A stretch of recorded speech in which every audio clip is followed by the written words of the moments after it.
I'm doing pretty good. I'm doing well. Awesome. Awesome. So today I'm so excited to have my best and favorite guest speaker for my PR class, which is Deborah Levine. I will let her introduce herself, and she has a great presentation that she would like to share with you. So please make sure that you take notes for your guest speaker report and ask her questions, because you will get 5 points for participating in the discussion. Sounds good? Any questions before we get started? Okay, on a separate note, I'm so glad to see your faces. You're smiling, you look great. So thank you very much for having your camera on. It's so great to see you guys. And now, Deborah, the floor is yours. Please introduce yourself. And yeah, we are all ears. All right. Hi there. My name is Deborah Levine, and I have been a guest speaker for your class many times. Always a pleasure. I have been talking with your professor about what has happened to me recently during COVID-19, and we'll share that with you as part of the bio. I am the editor-in-chief of the American Diversity Report.com, which I founded 15 years ago, and it has hundreds of articles from people all over the world because I like to give people a voice. My own voice has been rather out there also. I am an award-winning author of 15 books. And as I was telling your professor, I recently received an International Books for Peace Award. I'm very pleased, and she's encouraging me to do a press release about that, which I will do. I've also been recently interviewed by a magazine about being a woman in the tech field who inspires. And I will share with you, especially during this COVID-19 era, where being online is pretty much the way we exist, that back in the 1960s in high school in New York, my mother insisted that I take the very first class in computer programming that was offered. Now, I resented it and resisted it. I was going to be a poet, a storyteller, a writer of the greatest American novel. She told me that her suggestion was actually a command, and I did not have a choice. And so I did. Taking the computer programming that young, being aware of computers all through my career. In fact, I have been the IT guy for an office back in the 80s, right? It has meant that I have had to adjust continually as the internet world has changed. And that's what COVID-19 has done for us, for better or worse. So my presentation today about content marketing and the storytelling element of it, okay, has some elements of it that pertain to today's COVID-19 era. How could it not? And I would like to encourage you all to look online and research content marketing in COVID-19. And you will be amazed at the number of articles that are out there already, giving you directions and suggestions and showing you what corporations are doing so that this is part of their strategy going forward. So we're going to look today at some of that and some of the things that I've taught to this class in the past, and take your questions as we go forward, because more than ever, content marketing is the key. And stories, well, It doesn't get any better than that. So now I'm going to share the screen with you.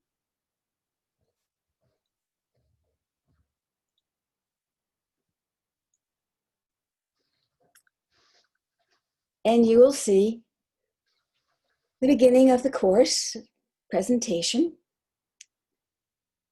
writing stories for content marketing. And one of the first things that I want you to know is that whether it's COVID-19 or not, in branding something, people do not buy goods and services, they buy relations, stories, and the magic that you can create through them. And your brand isn't what other people say about you. Brand is what other people say about you when you are not in the room. That means you have to be memorable, right? Memorable. Now, content marketing, this is a quote from one of the online sites talking about what's going on today. And it is one way in which you develop a relationship as opposed to the hard sell.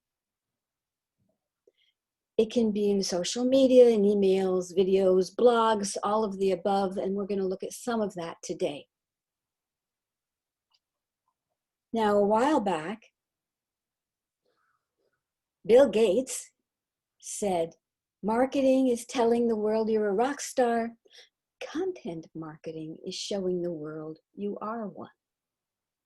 Right? A great quote from Bill Gates. A more recent quote from a woman says, the aim of marketing is to make selling superfluous. And she says, content is king, but engagement is queen. And now the lady rules the house. That means that you need to engage people in what you do. And stories have always done that since humanity existed. And here are some quotes about that. We are all storytellers. We all live in a network of stories. There isn't a stronger connection between people other than storytelling. And marketing is no longer about the stuff you make, but about the stories you tell. Does that sound about right to you? So I'm going to ask you, of all the commercials or marketing you've seen, which one comes to mind first? Let's see if we can use the chat room. Can we do that? Let's see.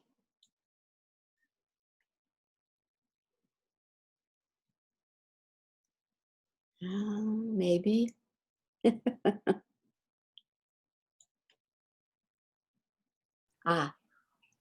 We should video more. The polar bears and Coca-Cola. Oh, I love that one. All state commercials, campaign commercials. Yeah. Super Bowl commercials. Chester Cheetah from Cheetos. I love this. Keep going more.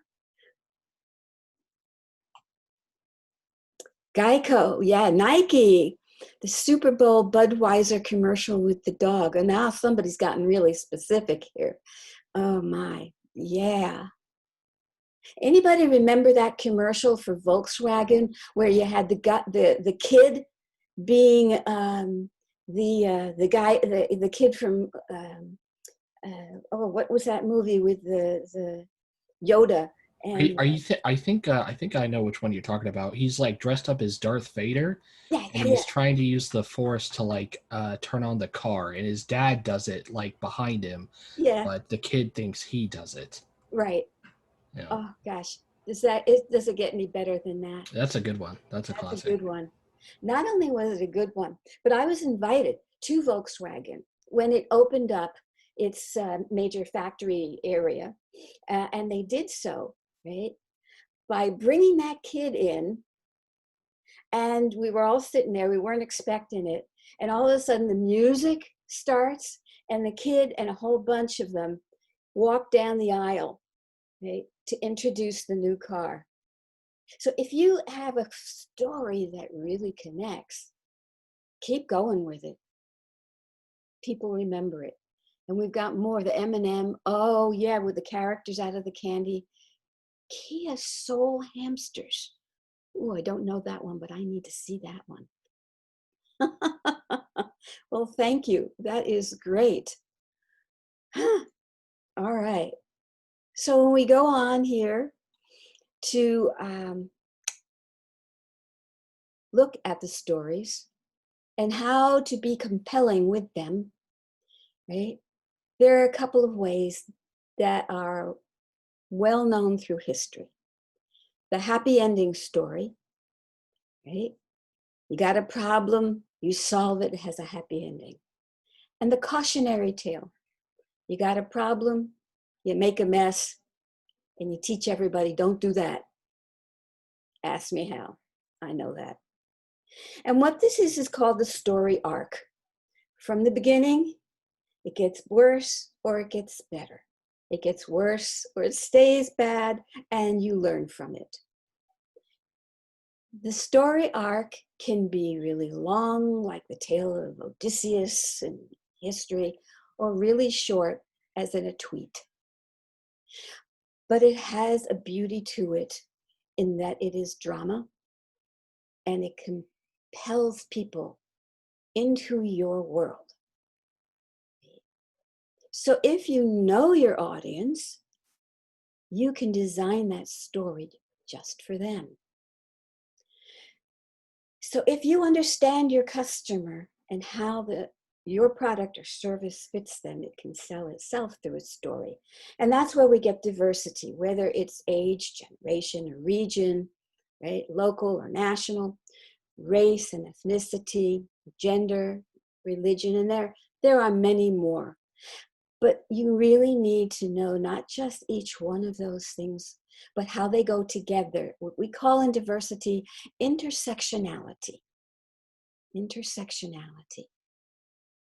So that you could design what's going to engage your audience the most. And then you have to know not only who your target is, but what do you want them to do and when, where they're going to do it, how you want them to do it. And the big question is why? Why are you doing this? Are you going to make their lives easier? Are you going to entertain them? Those are the kinds of things that you need to think about before you do anything. The get ready situation. So when we have that, we're going to look at the style. Show, don't tell is a very famous quote. This one is from a long ago Russian, very famous novelist. Don't tell me the moon is shining. Show me the glint of light on broken glass. Show me. How do you do that? The five senses are one way. Let people see through your eyes. What are they seeing? And let them smell and hear the touch, the taste. Now, when we're online, the sight, of course, is maybe the most important.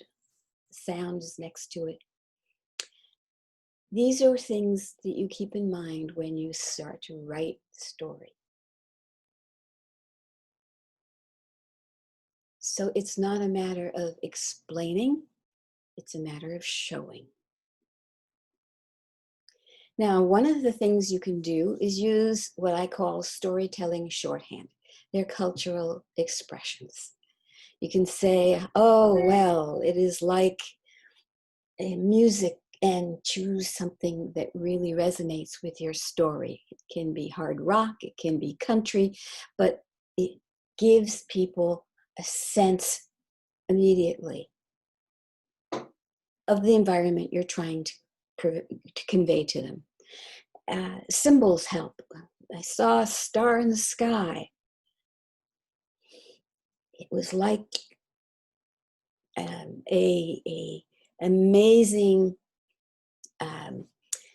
ship from the ancient era. You can describe it or whatever, but think about how you're going to do that, and we'll come back to that in a bit because it's so important. You can use food. Everybody eats. It's a universal. You just choose the culture that you're targeting and make sure that you've got yourself on target for that. Put it in your story.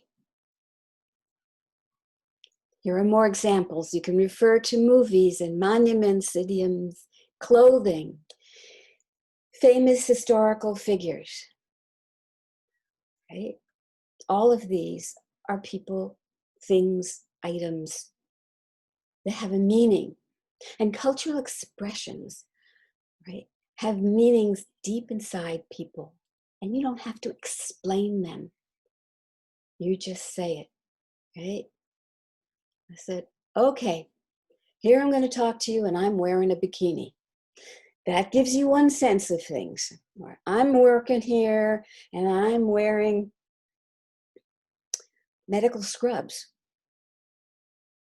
Each one of those things gives you the environment quickly, neatly, without explanation.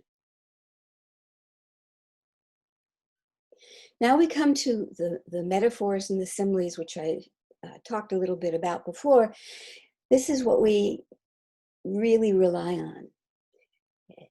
Either it's a tree in the forest or it's like a tree in the forest. But either way, it gives people an immediate sense of what you're talking about. Very powerful, always.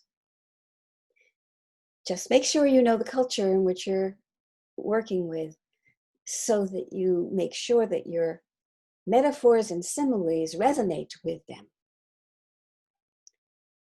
Any questions so far?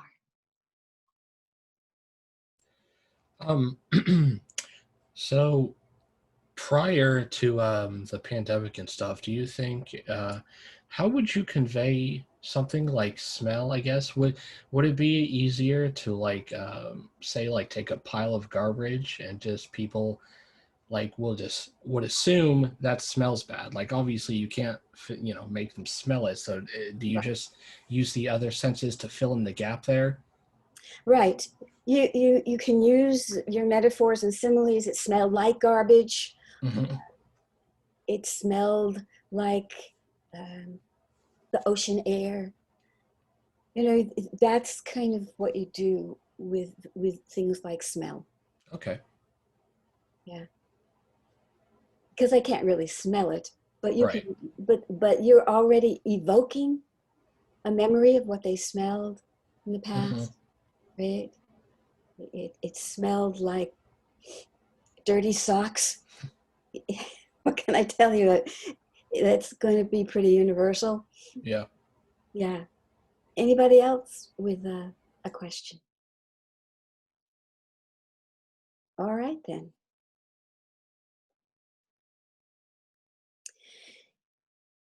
When I first started teaching this presentation to your class, I looked at press releases.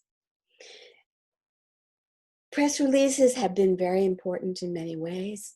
They still are as announcements. They are very official and can sometimes be very formal, right? And here for a structure for this, if you choose or you're asked to do a press release for a company, here are some things that you need to remember in doing it and making the story work for you. That first paragraph has the story in it. What is the problem? How are you solving it? Why should they care? That's your first paragraph. You can use quotes from people, make it short. You can attach the photos and graphics and links and send it out to media of all different kinds. Now, usually it helps if you send a cover letter with it, explaining why they should care. But the press release has been around a long time and it's not going anywhere, even though COVID-19 may dictate a less formal way of doing things. In the press release, the style may help you update it by grabbing attention right in the title. Now, when I get articles for the American Diversity Report, one of the key issues in my editing is the length of the title.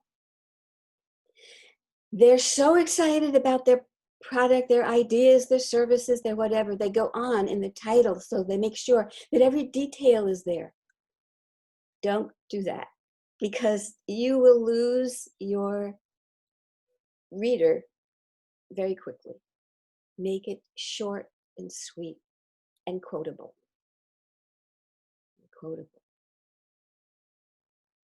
Now, on the other hand, I get some articles that are very short and sweet with the title, and I have no idea what's going to be in the article itself. You're a little wary of that. Okay? I get that especially with poets, and that's great. But it's not so much a wonderful thing with content marketing. Questions on that? I have a question. Here's a couple of common mistakes. Deborah. Me, it's all about me, myself. Deborah, sorry. Yeah. I guess Reed has a question. Okay, go for it. So you were saying how like press releases are usually more formal. Yeah. How do you still tell the story without sounding like informal, I guess is the word. Okay. So if you're telling the story in a press release, it's probably going to be in the third person. Okay. You can do something like, don't let your team members have a problem because they don't know how to get along. We have researched this extensively and have the secret to team building, right? Use our product and your team is going to take off and create and innovate like never before. That's kind of how you do it. Makes sense. Still just try to keep the focus on who you're writing the press release for. Okay, makes sense. Yeah. And it's an amazing experience to do it. And I suggest that each one of you just try your hand at a press release. See what it's like to put together. And then go online and you can see that there are an amazing number of templates to do this, because everybody is struggling about how to really do it so it gets read. Practice, though, that's what really makes the difference. Does that answer your question? Yes, ma'am. Okay, all righty. So you'll notice when I gave that little example, I didn't use I or me.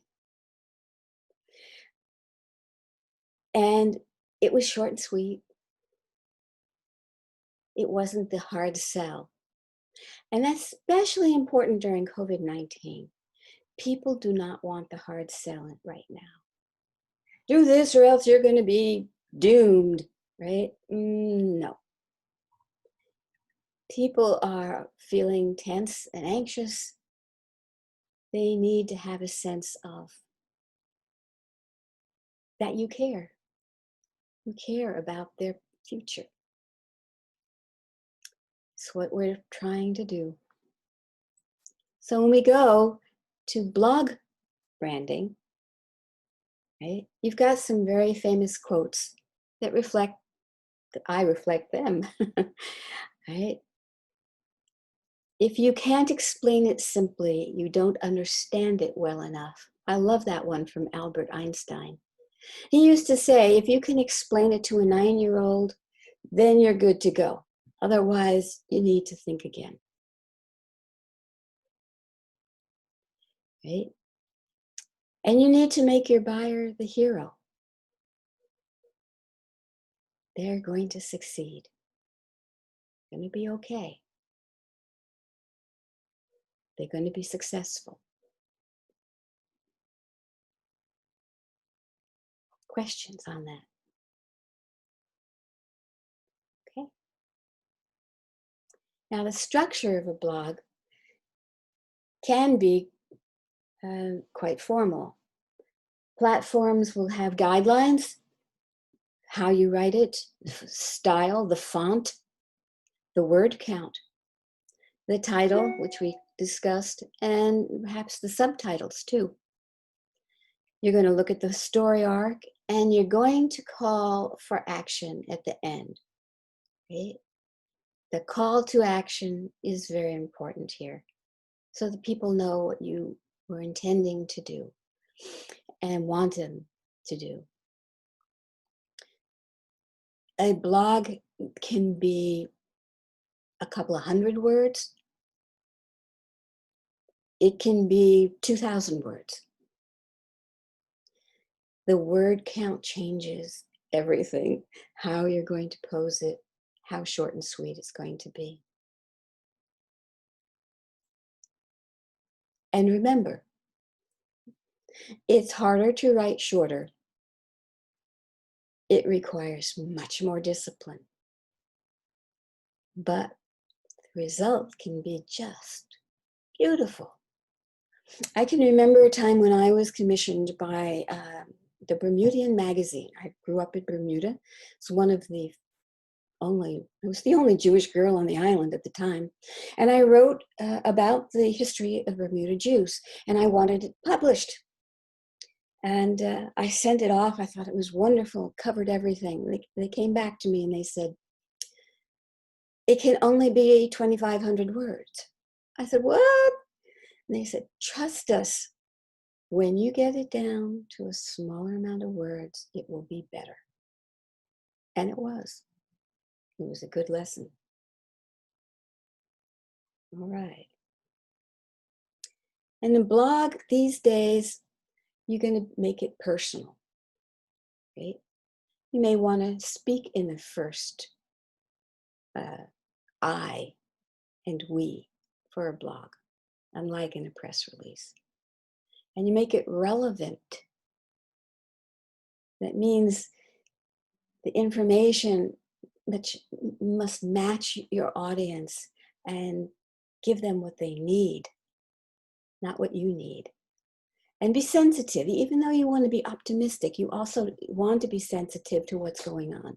We need to recognize people's pain as well as their hopes. So that's something you might put into a blog. Right? Here are some mistakes that I see in the articles that are sent to me, because you only have about 3 seconds to capture a reader's attention. It used to be 7 seconds, it's 3 now, okay? So you don't begin by quoting somebody else. You don't want to waste your words. You don't want to have run-on sentences and lengthy paragraphs. That means, above all, please, no semicolons. Okay? And if you have more than 3 or 4 commas in a sentence, cut the sentence short and start another one. People just don't have the attention span for that. That's more of an academic exercise. Any questions on that? Okay. Edit, rewrite, revise. I love this one. Writing without revising is the literary equivalent of waltzing gaily out of your house in your underwear. Editing is part of life. I can't tell you the number of times when I've gotten articles, and they're really by very great writers, where they haven't even checked the punctuation or the grammar, and sometimes even the spelling. That's something that can be avoided very easily, you know. So make sure you edit, copy edit for the small things, content edit for the story arc. Now, we're online constantly, we're watching television, we're constantly looking for being distracted, entertained, or hope. So the visual, right, is very important. Now, how many of you have heard the initials CX? This has become quite popular. It means customer experience. And increasingly, corporations are forming customer experience teams because they need to make sure that they're engaging their customers. Okay? And to design that, they use a story-based process. And frequently, they go from the blogs and the press releases to the videos. The video is just everywhere. I've had a YouTube channel for years, okay? And I keep everything up there. It's like my file cabinet. And I suspect that most of you have YouTube knowledge. So let's take a look at writing a script for a video story, right?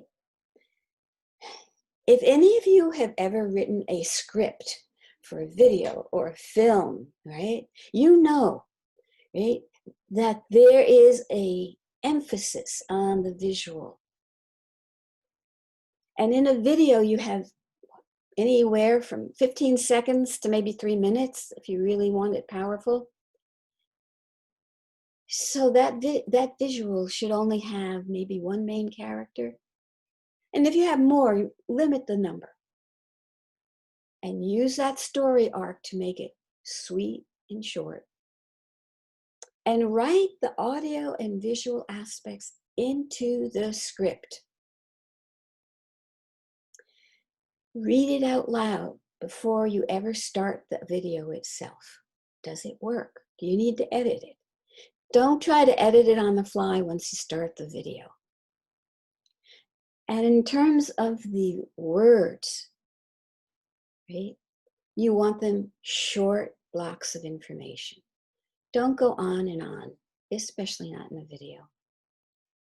And know, as I've said before, your audience's cultural diversity so that it appeals and engages.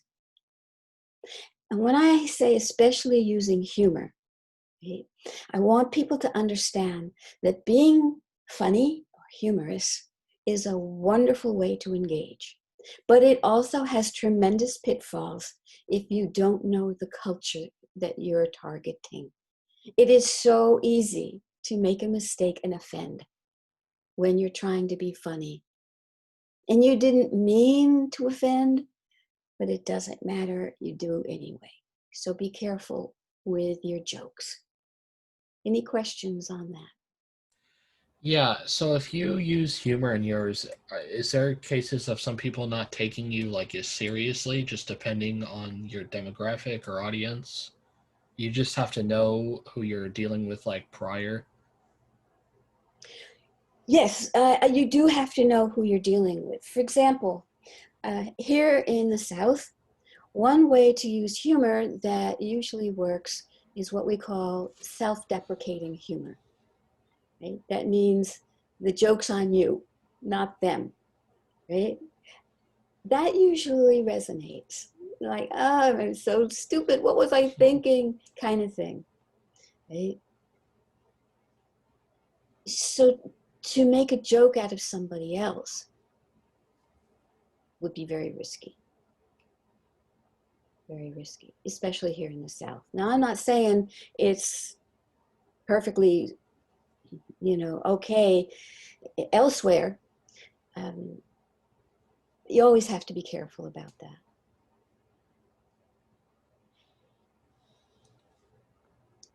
In my culture, okay, besides the Southern and the Bermudian, it's a little Yiddish. Yiddish is a term for language that Jews brought over from Russia and areas like that when they came to America. But it's also a cultural thing. And you could see how we've used humor over the years when you look at some of the movies that they've made. How many of you have seen any things like, I'm trying to think of, Mel, it all of a sudden escapes me. But some of the work on Sid Caesar, old time people, but also the newer Larry. I'm sorry, I'll have to come back with you on that. I promise. I'm not only going to give you some of the links in a follow-up, but I will give you also the names of some of the people who wrote those things so that you can see for yourself how they use their culture to entertain and amuse without offending. Were you referring to Larry David Yeah, with Larry David. Curb Your Enthusiasm? Yeah, that's I like Is that funny or what? Oh yeah, that's very funny. Right? It's very funny. The guy keeps throwing himself out of a window and landing on pretty women. It just, the silliness of it makes it above, right? Causing anyone to think he's targeting them with cynicism and satire. Those two things can be difficult to manage through some cultures. My daughter used to call me Goofy Mommy. Thank you, I will own that. Yeah. So that's kind of what I'm looking at in terms of humor, to make sure that it resonates without being insensitive. Any other questions about that? All right. So we come to the end of the presentation. You can see where to get a hold of me if you want to send me an email with questions. And you can see the American Diversity Report. But let's take some questions from you now. What stands out to you the most about storytelling in content marketing?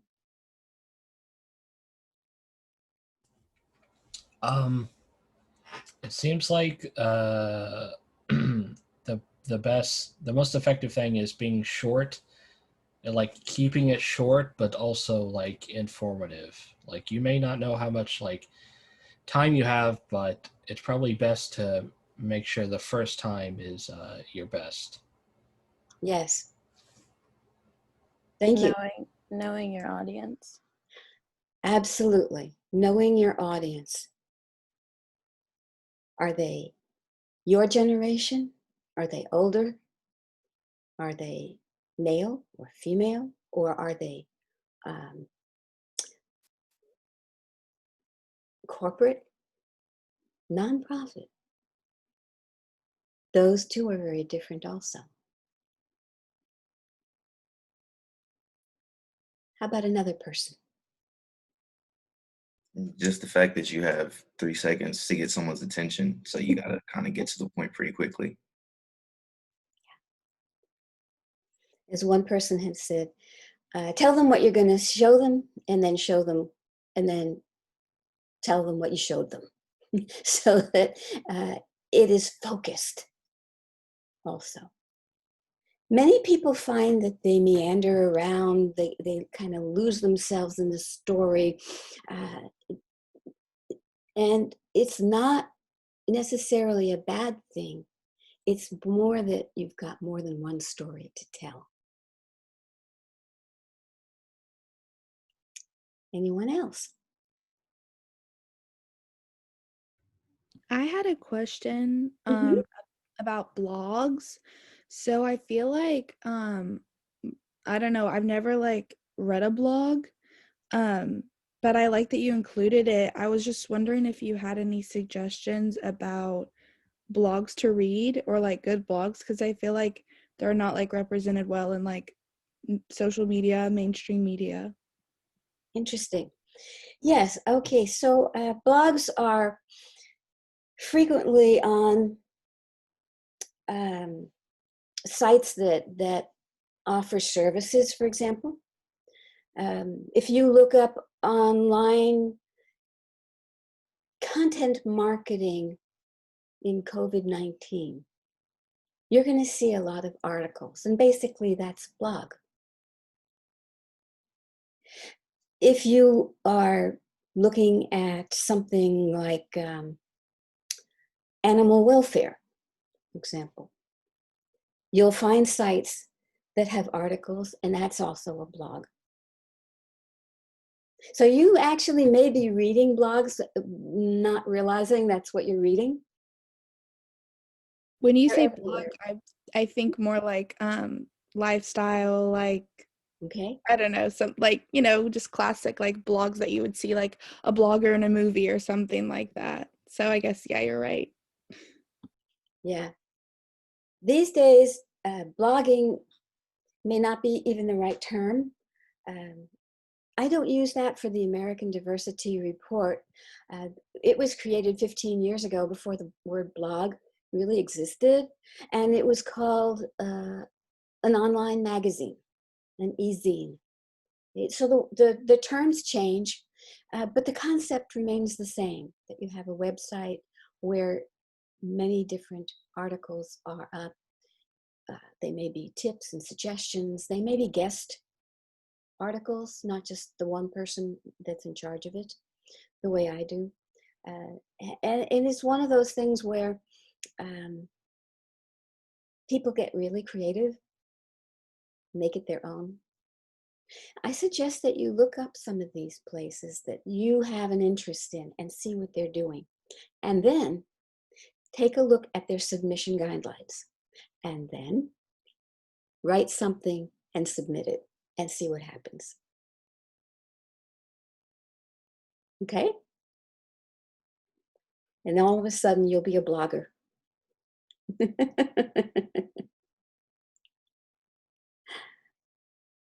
Anything else? More questions? I had a question. Mhm. Earlier you were talking about CX design. What's the difference between that and UX design? I'm sorry, I didn't hear the first part of your question. You were talking about customer experience. You Yes. referred to that as CX design. I was just wondering what the difference between that is and UX design, so user experience. So the customer experience is all about how your work is resonating. It may be a matter of statistics, who's reading it, how many people have read it, um, how often a person returns to it. Um, all of these measurements are part of websites now and blogs, right? You can look at the statistics daily or weekly, whatever, to see what has been read and what is not being read, and more importantly. And if you've got something out there that nobody's looking at, it's a good thing to look at it and analyze what's going on. So the customer experience is such an important part of the effectiveness of your storytelling, as opposed to the user experience, how you're doing as a user, what you like, what you don't like, what works for you. The customer experience is when you're branding, you're selling, you're making sure that when they come to your site, that you have a system which takes the reader all the way from the beginning into the place where they actually click to buy.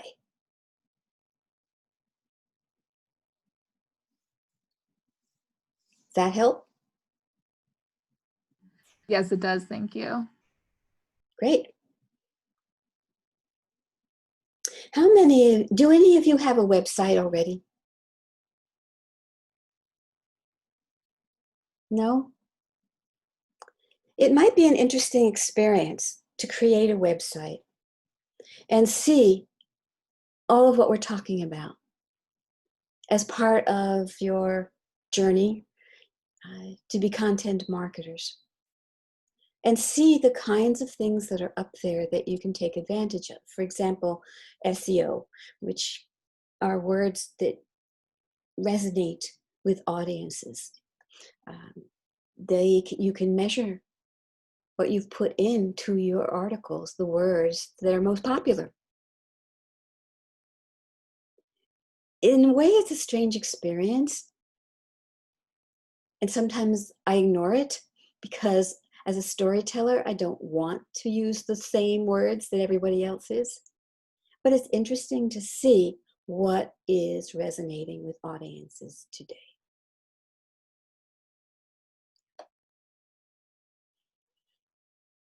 There are graphs, there are SEOs, there's all kinds of things that you can put into a website, and for better or worse, each one of them gives you a chance to upgrade for various amounts of money to be even go more in depth into that analytical sphere. So our storytelling has become an IT technology in some ways. That's why I ask people or tell people to make it as personal as possible, because it's too easy to just do the same old and be like everyone else. And when you're storytelling and content marketing, you want to make sure that you stand out. Something unique, something creative has to go into it.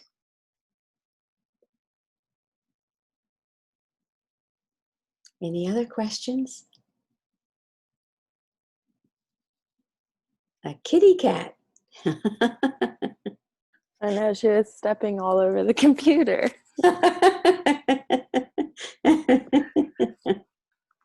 Hey. Okay, there you go. She's loving the Zoom calls. I love it. I love it. Keep in mind, right? You, with your kitty cat, just created a story, a visual, right? That you could use to sell like cat food or anything like that. And it's perfect. It doesn't have to be that hard, guys. Just personal. So, one thing I'd like to do to wrap up is in the chat, I would like you to, as if it were a tweet, many of you are on Twitter, something short, a story that you might tell for something that matters to you a great deal. Think about it. something that matters to you, you feel personal about, invested in.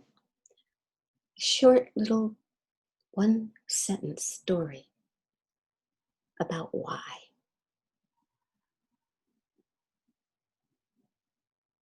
Why I love kitty cats, for example.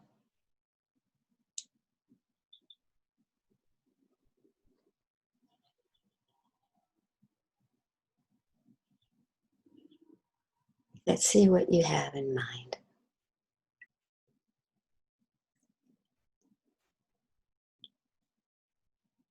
First thing that comes to mind. No? I say I hate scooping cat litter is an understatement. Okay, and you can see how that could become a great content marketing story, right? And I think I've actually seen some things out there that say, you will never have to scoop up cat litter again, kind of thing, right? Yes, the outdoors gives me great escape and rejuvenation during tough times. Oh, yes, indeed. I'm thinking right now of the scene for a video of the great outdoors, right? And you're in a forest, you're somewhere that just suddenly gives people peace. And boom, you got them. Coffee is my motivation for getting up in the morning. Oh, coffee producers are going to love you. And I'm turned out to have community and to be known and loved by others. Ah, indeed. Especially during COVID-19. That sense of community that we need, we so much desire. Think of what you can do in terms of the imagery you can pull together for that. What you're hearing and seeing. Perfect. The smell of pumpkins. Ah, me too. Okay, so in the fall, the pumpkins are everywhere. Pumpkin spice for pies and coffee. Right? All you have to do is have a cup with a pumpkin face on it and someone going, mm, and presto. So you see how you have within you, right?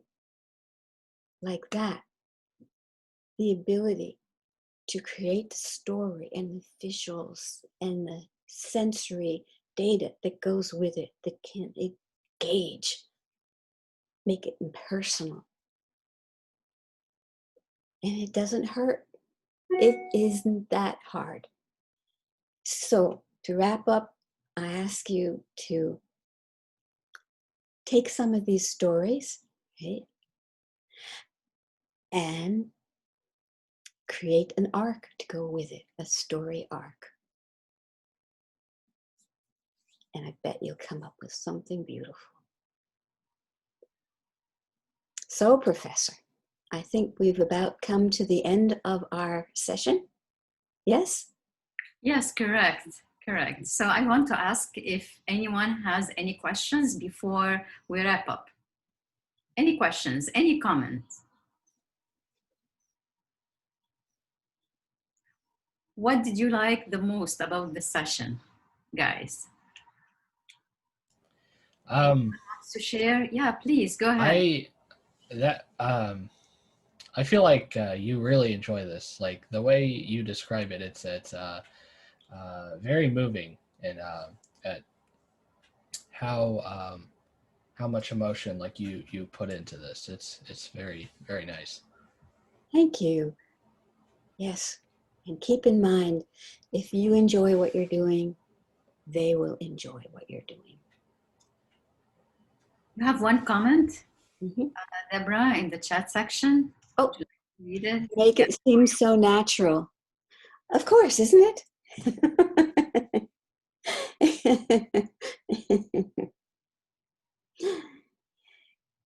Think of your childhood. Think of the stories that were told to you back then. It's part of who we are, how we grow up, how we learn, how we express ourselves. Always. And it's always been that way. That's how our brains are wired.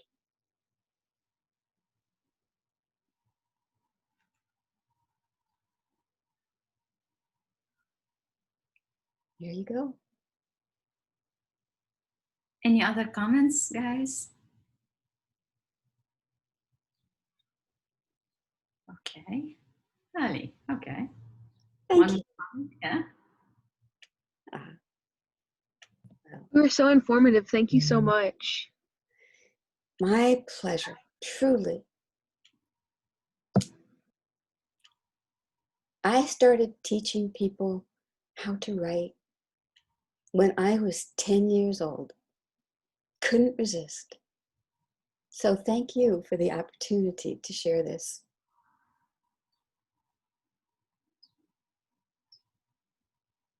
Deborah, thank you very much for coming to our class. As you know, you're my favorite guest speaker. I like your presentation. And thank you very much for adding new slides related to COVID-19. I really appreciate it because you're very busy with a lot of things, a lot of professional commitments. So I really appreciate that you put time to update the presentation. Thank you very much. And I had great time as usual. You know, listening to you, your pace, how you present, it's awesome. You just setting a model for everyone who wants to achieve something when depression and frustration is up to the roof. So thank you very much. And yeah, I'll be in touch very soon. I got an idea about diversity that we can do together and we can do it with our student when it's finalized. So I'll be in touch very soon. Great. I look forward to it. I wish you all the best, ladies and gentlemen. A pleasure, and onward and upward.